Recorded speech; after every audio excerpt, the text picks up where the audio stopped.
Hello, I'm here today with Adam Posen, the president of the Peterson Institute for International Economics, not to be confused with the Peterson Foundation, which is a very different kettle of fish. Adam, thank you for joining us. You also have a background, of course, of being on the Bank of England's Monetary Policy Committee, but I've had an even longer experience with you. I was living in Japan and working as a fund manager in the 1990s.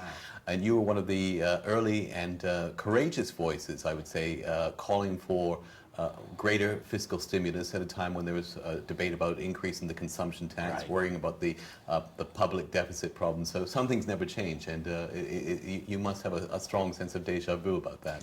Well, Marshall, thank you for remembering that. And I'm actually a big fan of the new course that they're taking in Japan, the so-called Abenomics for the new prime minister. I mean, three legs to it. One is monetary, and as you know from your days and the work INET does, the Bank of Japan had done some very self-destructive and harmful, frankly, things in the late 90s. They called them passive-aggressive. You know, they kept saying, well, we can't raise inflation. Well, we can't do anything. If we buy too much, bad things will happen.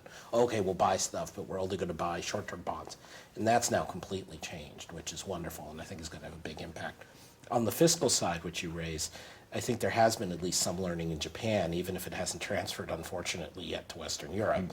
Nowadays, they know they're going to have to raise the consumption tax, but they also aren't kidding themselves. They're aware that this is going to be a dampening effect on growth in 2014, 2015, and they're debating ways of trying to smooth that out in the short term, either by raising wages or cutting taxes. And I gather as well there is a provision in the legislation that the consumption tax increase can be deferred if the economic growth objectives are not met. So in that sense, it's very different from the 1997 consumption tax increase. Absolutely. In 97, the Ministry of Finance bureaucrats insisted that it had to be done right then, that it would actually not hurt growth, that if you didn't do it, it would hurt growth, the same kind of confidence fairy, as Krugman puts it, nonsense that we've been confronting all over the world.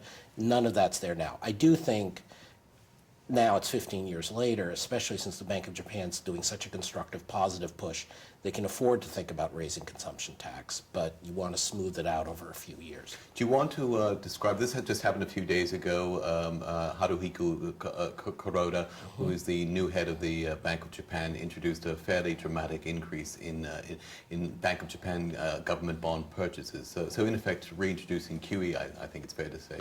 Yes, reintroducing QE, but importantly, reintroducing QE buying different things. In the underlying economics of QE, or quantitative easing, is the central bank basically tries to get conservative investors, which normally includes pension funds, insurance companies, and the like, but in times of panic, who also include a lot of people who herd into government bonds, and tries to convince them to take an offer they can't refuse, change their portfolios, and move their money into something further out the risky end of the curve. And what the Bank of Japan did the last time it did QE, as Japanese scholars like Kazuo Ueda documented, is they replaced cash with cash. They printed money, they went out to buy things, but they only bought very short-term government bonds, 2-year bonds, 3-year bonds. And so the amount of effect this had on the economy was very small. If you look at the Fed or the Bank of England, when we did QE over the last few years, it was consciously stuff further out the yield curve, so at least it was different in duration. It wasn't like cash, it was 10-year bonds. Anyway, bottom line is Kuroda and the committee at the BOJ is committed to buying not just a lot more bonds, but a lot of different bonds. Longer duration should have a much bigger impact. And I think you've characterized quantitative easing the right way, because a lot of people have said, well, all you have to do is stuff more banking reserves into the system and that'll increase lending. But of course, you don't lend reserves. But what you do, as Brian Sachs has also said from the Federal Reserve, that you're trying to change private portfolio preferences on the risk spectrum. Exactly. I mean, Brian Sachs had it right, and he was, of course, one of the architects of how the Fed did it. My colleague Joe Gagnon at the Peterson Institute was one of the advisors to the FOMC when they did it. And the core of this, it goes back to something Jim Tobin used to talk about, which is the idea of preferred habitat. That not everybody's a perfectly risk-neutral investor. Investors have certain ways they like to formulate their portfolios. Could be for regulatory reasons, could be for institutional reasons. But that gives you traction. There's this imperfection in the market. And so when the central bank buys and sells things, you're affecting investment behavior. It's not just about the one interest rate that we see, and that's a mistake people misunderstand. It's about trying to affect investment behavior and credit more broadly. If I can go back to Japan for a moment, because a lot of people look at Japan right now, they see the large public debt to GDP ratio. I think it's 245% gross, it's about 170% net. Right. The scaremongers at the Peterson Foundation will often use the gross numbers to scare people. But a lot of people have said that champions of fiscal activism, such as yourself, have been, invalidated. My point has always been that deficits in some ways are like a thermometer. They're a symptom of the underlying economic condition. And so, when you have a large deficit and say that's bad, it's a bit like blaming the thermometer for blaming the patient for recording influenza. And it seems to me that what you had in Japan was not what you advocated. In other words, not sustained fiscal stimulus, but you had stop, start, Right. and the economy likewise did the same thing. And therefore the deficits began to grow again as the economy slowed down after repeated fiscal injections. No, I think, Marshall, you've got it largely right, and obviously it's not a surprise that you put it that way. But I would just put one nuance in, which is that I think roughly from the end of 2002 until the global crisis of 2008, Japan actually did recover. Mm-hmm. It was growing more than 2% per capita for part of that period, which for a shrinking population is pretty good. Productivity growth was good. A lot of it was through exports, but was not by any means entirely through exports. And so it was a real recovery. And that happened to coincide, or I would argue was caused by the end of the kind of stop-start fiscal policy and also stop-start monetary policy you spoke about. So instead of, as in the previous decade, every time the Japanese economy picked its head up, there would be a tax increase or an interest rate increase, bashing it back down again. Think of the gopher, pops its head up and try to bash it. The Koizumi government that came in the early 2000s stopped doing that, and that let the Japanese economy grow. And so that's why I'm hopeful that the last couple of years of bad news was really not because of Japanese deficits, not because of Japanese problems, it was they suffered from the global crisis. So I think the Abe government's right to say, we can grow faster in this, let's make it happen. Yes, and as you, I think Richard Koo, in fact, in his book, made a similar point that you did, that in fact from 2003 until the onset of the crisis in 2008, Japan was growing at about 2.5%. And surprise, surprise, the deficits actually started to come down. Exactly. And so what the fiscal austerians fail to appreciate is that the very goal that they find so desirable is undermined by the policies that they're advocating. No, I think in the end, Richard Koo and I independently have sort of over the years converged on the same point, and I think he's right about that. I mean, I have to admit, I do worry a little about the net debt numbers. I mean, as you rightly point out, the net debt to GDP is much lower than the gross debt number, but still well above 100%. And so there is an issue that they didn't quite do enough consolidation in good times, and that's why I say I think they do need to raise the consumption tax over the next few years. I think there is a limit there. It's not they're going to hit the wall, it's not there's going to be a huge crisis, but there are costs to the way financial system works, there are costs to the ability of the government to spend on other things. There's lesser resilience if, God forbid, another tsunami or something hits Japan. You want to have a bit more room on the debt than they've got. So again, I completely agree with the assessment you're talking about, that I have, that you have, that Koo has, but I also think now, lean on the monetary instrument. Contrary to what people think, you haven't really done full-on monetary policy yet. Let's see how far that can get us. And that's, as you say, it's quite a dramatic departure because Mr. Shirakawa, the previous governor of the Bank of Japan, was the main roadblock toward achieving this kind of convergence between monetary and fiscal policy, or at least not undermining the fiscal. Exactly. I mean, it wasn't just Shirakawa. I mean, the deputy, well, at least one of the two deputy governors that came in with them, a lot of the senior staff at the BOJ, they're very typical of a whole school of thought that, again, if you go over to the Bundesbank, the Austrian National Bank, the Dutch National Bank, very similar kind of mindset, that you can't be seen as in any way coordinating with fiscal policy, that inflation is always around the corner, that somehow, even though inflation is always around the corner, you're not going to affect anything real by your actions. I have spoken out against this along with other people for a very long time. I think it's a crazy way to think about the economy.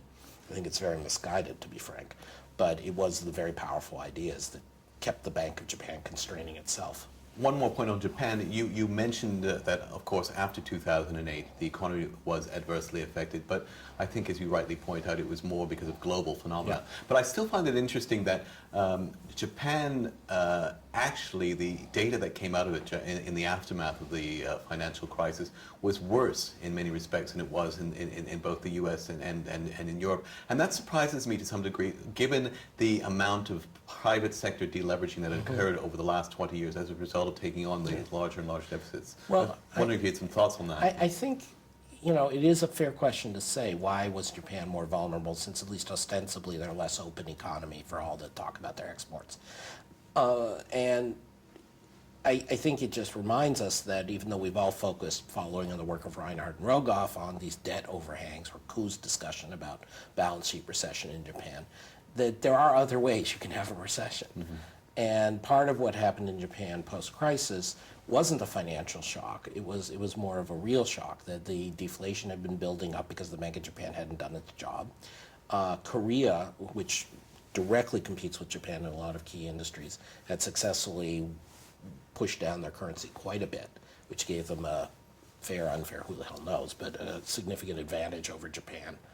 And there were just some specific setbacks, even before the tsunami hit, that were not in the sense that Japan was having economic failures, but was having problems.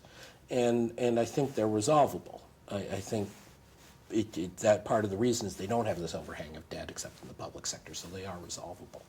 Let me switch continents for a minute, because you've also had background working on the Monetary Policy Committee for the Bank of England, and you were there at a very interesting time. Yes. Interesting maybe in the Chinese sense of the word, Right. but for all the criticisms that have been made about the Blair Brownites and Right. the amount of financial deregulation that they tolerated, I think it's fair to say that their response to the crisis was actually one of the best ones in textbook in many respects. They let the fiscal deficit grow fairly large, stabilized unemployment, and let the currency go as well. So you had the external sector acting as a shock absorber. No, I think that's right. I think not so much Blair, but Gordon Brown, who was in charge, and Alistair Darling, who was his chancellor, in 08, 09, did actually a really good job. And that was before I got appointed. I did mission a little bit as a consultant, but I think they deserve a lot of credit. That said, there has been a negative surprise that there was a very sustained depreciation in the pound of roughly 25% against the dollar and euro, and that hasn't created the kind of net export boom that in the past sometimes you would expect. And is that probably a function of the weakness that they've had in the Eurozone, for example? Do you think that's it's one? partly that. I mean, certainly that is a big part of it, because that is the major trading partner. As Prime Minister Cameron, the current Prime Minister, has pointed out, they have more trade with Ireland than they do with the BRICS combined at present. But it's partly that, to a surprising degree, there hasn't been much switching out of imports. It's actually more of an import story than an export story. Imports have stayed high in the UK. It's a problem like we have in the US, the import stickiness problem. Yeah, and there's some question whether having a lot of foreign rich people living in London in the hundreds of thousands is part of the cause, because they import whatever they want.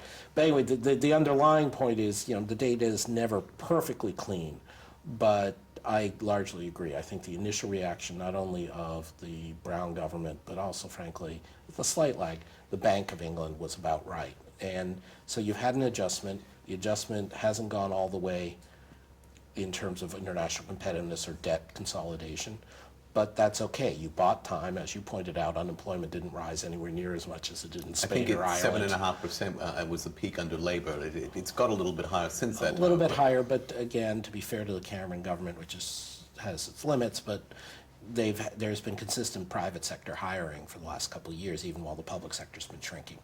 And which is another sign, in my view, that it is a demand problem, that the underlying strength of the economy is okay, because otherwise why would thousands of individual businesses choose to hire? And that brings me to the other point. Do you think that the fiscal policy stance of the Cameron administration has, to some extent, undermined what the Bank of England was seeking to do? Absolutely. And well, it's even less about undermining the Bank of England. It's undermining growth in the UK. The Cameron administration, Chancellor Osborne has said pretty explicitly, well, we want to do 4 times the ratio, roughly, of 4 to 1 benefit and spending cuts to tax increases, and we want to try to do this all within 5 years. And that's triply wrong. First, it's very fast to do it. Second, or it's quadruply wrong. Second is you don't do that in the middle of a recession and expect to have it pay for itself. Third is, even in the U.S. under the current Fisk-Simpson-Bowles, they're talking about 2-to-1 spending cuts. You do 4-to-1, you're cutting public investment, you're cutting your future, as well as having very high multiplier drag on the economy. And in many respects, they're even more extreme than the IMF, which has recently revised its own calculations on the economic multiplier of spending. No, I think I was debating this within the Bank of England, within the British policy debates starting in 2009-10, and I was warning them that the multipliers are going to be higher than you think, and it was in part based on some independent work the IMF did. A guy named Daniel Lee there did some very good work. But just saying, in a recession, in the current circumstances, with everybody around you cutting, it's going to be a big multiplier, and you're not going to get any offsetting benefits. You're not Greece or Ireland, a small country with a bad rep that suddenly turns it around and gets huge capital inflows. That's not going to happen in the UK. It's like being a smoker. You can say, I'll lose 50 pounds if I quit smoking. That only works if I'm already smoking. It's better not to be a smoker, but I'm not going to lose 50 pounds of weight because I'm not smoking. It's similar with the UK. They're not going to get a credibility bonus out of this. And so, it's an extreme policy. It's not as extreme as, say, Spain or Greece, but it's an unnecessarily extreme policy. It's hurt growth. Unnecessary, especially since we've got they're sovereign in terms of having their own currency. So it's a bit of an own goal, as the Brits would say. So, yes. But listen, I have to leave it there. But I want to thank you very much for sharing your insights with us today. It's been really interesting, and our viewers really appreciate it. Well, thank you. It's a great pleasure to be with INET.